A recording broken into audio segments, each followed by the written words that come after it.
Hello, this is A Swede Speaks. It's the 26th of January 2017. I was reading that the Trump administration wants to defund PBS and NPR. That means the Public Broadcasting Service and the National Public Radio. And they want to save $10.5 trillion in federal funding.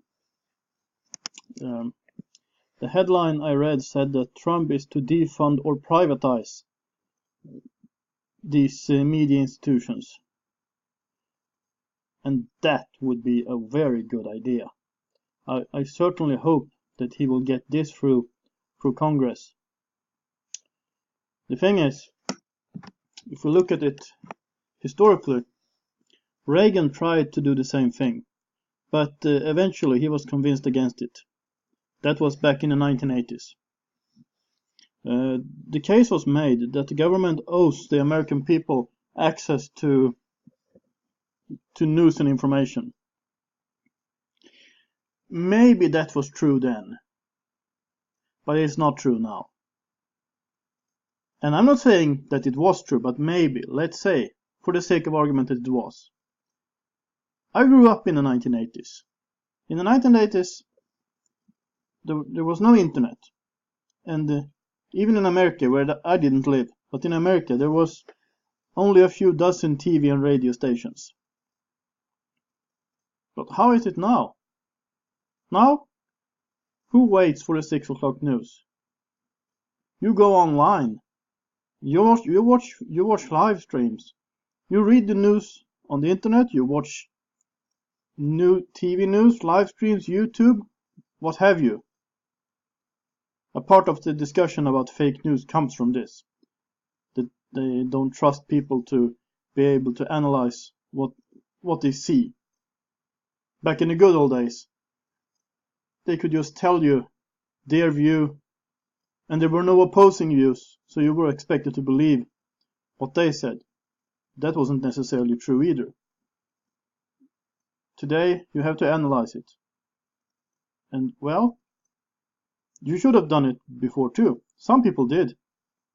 But anyway, I wish President Trump and his administration success in this. This is one of the things that I really think needs to be done. Because if we compare with some of the Nordic countries, I don't really know much about Iceland, so let's leave Iceland outside of this. But in Norway, where I live, we have NRK, Norsk Rikskringkasting, the Norwegian Broadcasting Corporation, which is funded by license payers. You have to have a TV to be a license payer. But if you have a TV, you have to pay license. I do not own a TV, and I have no intention of getting one, so I can with a good conscience not pay the TV license and not fund the mostly left liberal agenda of that channel. But still, through forced means, they are able to indoctrinate a lot of people in a left liberal mindset. You should see their reports on Israel and on Donald Trump. Well, yeah, don't get me started. Let's move on. Sweden, SVT, Sveriges Television, which is the Swedish... Sorry, I need a little water. Which is the Swedish national public TV broadcaster.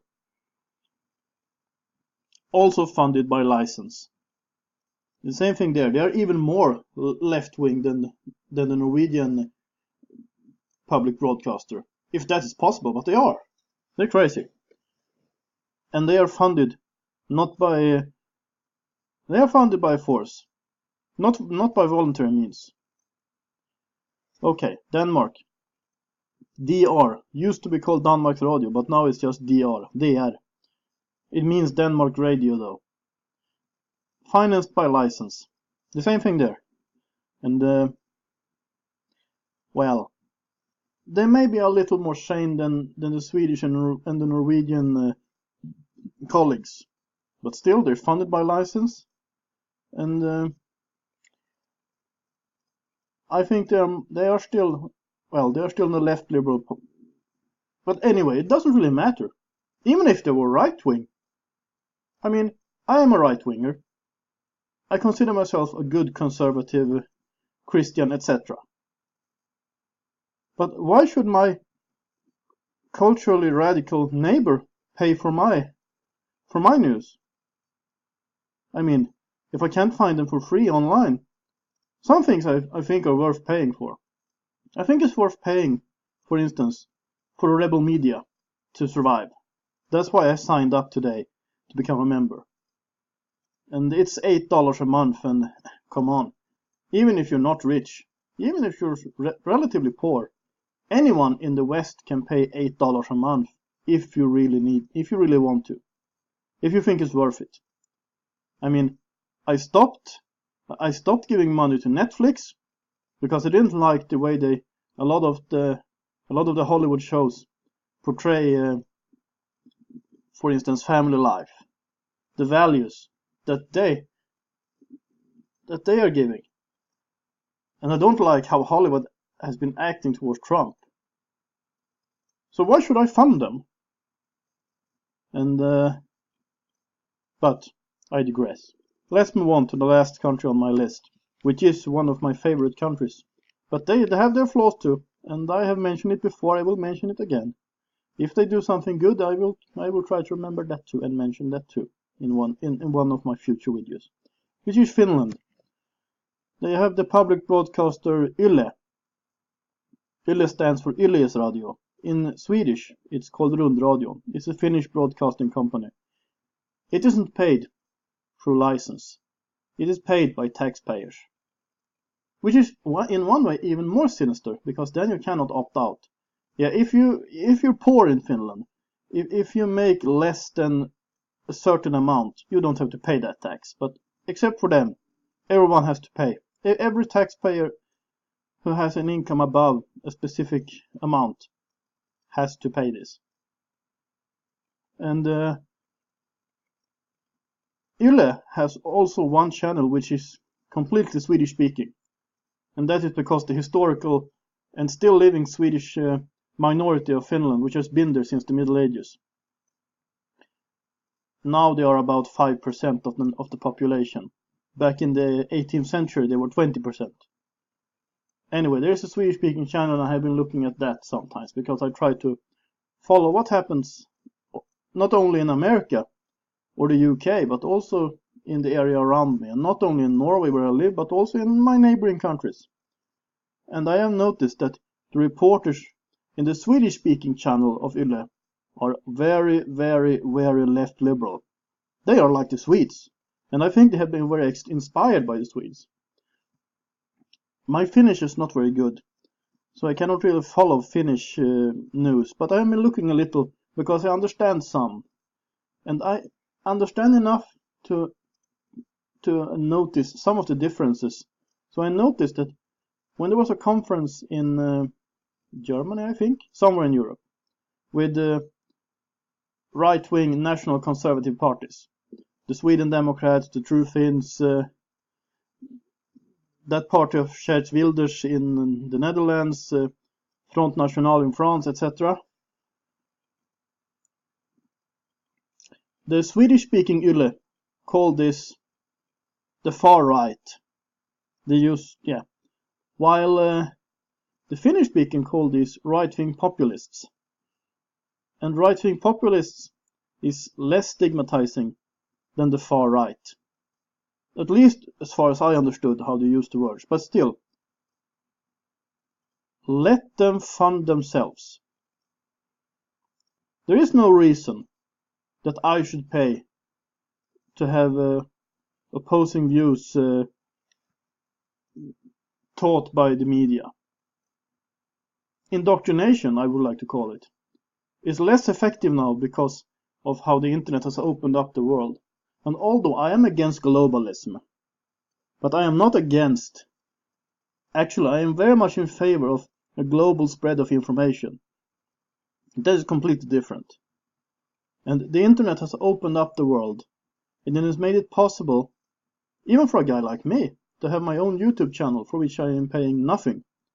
I may even make a few dollars out of this, if someone would like to donate, but hey, that was not the point of this video. I'm just mentioning that even I mean, you don't really have to have the financial muscles to start a YouTube channel, although this is a small channel so far.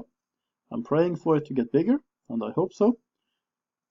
But the thing is, why should certain opinions be privileged and paid either through license or directly by the taxpayer? Why should some TV channels or some broadcasters, it's also some radio stations in some of these countries, why should they be paid by force, against the will of a lot of people?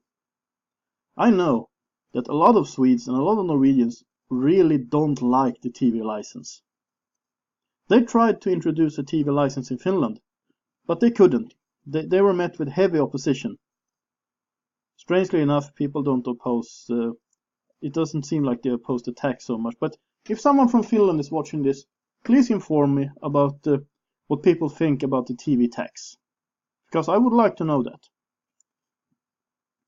And feel free to comment in English or in Swedish. And I am moving towards the end of this video, so I'm going to make my point. I have given you a few pointers, a few arguments, a description of what the world looks like, starting out with how the Trump administration is going to defund and privatize, hopefully. Let's hope they get this through Congress. And my point is simple. Let them pay for their own views. And hey, I trust that liberals, left liberals, and whatever they call themselves, I trust that they are able to pay for this by themselves if they want to. If you think it's worth it, just pay up.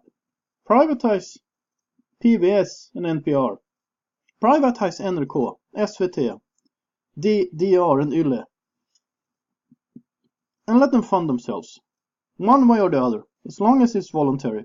I don't care if it's done by commercials, subscriptions, whatever. None of my business.